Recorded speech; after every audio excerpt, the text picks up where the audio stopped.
ও ভাই রে ভাই, ও ভাই রে ভাই আমরা বিশ্বকাপ জয় করছি। ও ভাই রে ভাই এই শিরোপা জিতে গেছি আমরা। মানে ৫ বছরে ওয়ার্ল্ড কাপ জিততে পারি না, ওয়ার্ল্ড কাপ জিতে গেছি আমরা কালকে আয়ারল্যান্ডের সাথে। মানে ১৬২ রান আমার মনে হয় আমরা এই যে ২-৩ বছরে ১৬২ রান আজকে যে আমরা ছড়িয়ে নিয়েছি। ১৬২ রান আমাদের জন্য সবচেয়ে ৪০০ রান করলেও এই রান আমাদের পোষাতে পারে। ১৬২ রান আমরা টি-টোয়েন্টিতে হাইয়েস্ট করছিলাম।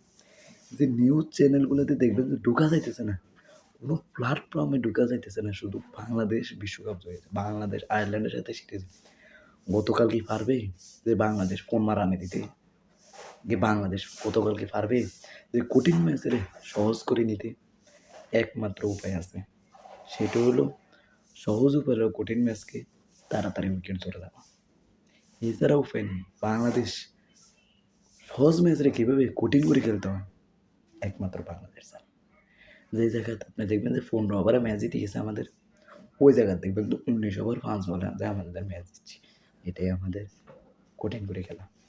আর কঠিন খেলারে কীভাবে তাড়াতাড়ি শেষ করতে হয় একমাত্র বাংলাদেশ জানে।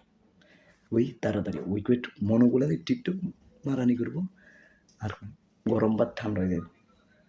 এবার বাইরে ভাই সোহানে যে একটা ফালতু ম্যাচ হয়েছে, সোহানের আমার মনে হয় যে আর ক্রিকেটে রাখা উচিত না। সোহান জাকির আলী অনেক, সাব্বির রহমান কী দোষ করছে, সৌম্য সরকার কী দোষ করছে, এগুলোরও দলের একটা বা চালতে হবে।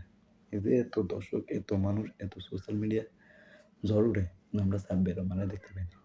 সাব্বির রহমান কী ফোন মারানি দিল, কী ফুটকি মারি দিল, এই যে সাব্বির রহমানের আর দলে ঢুকানো।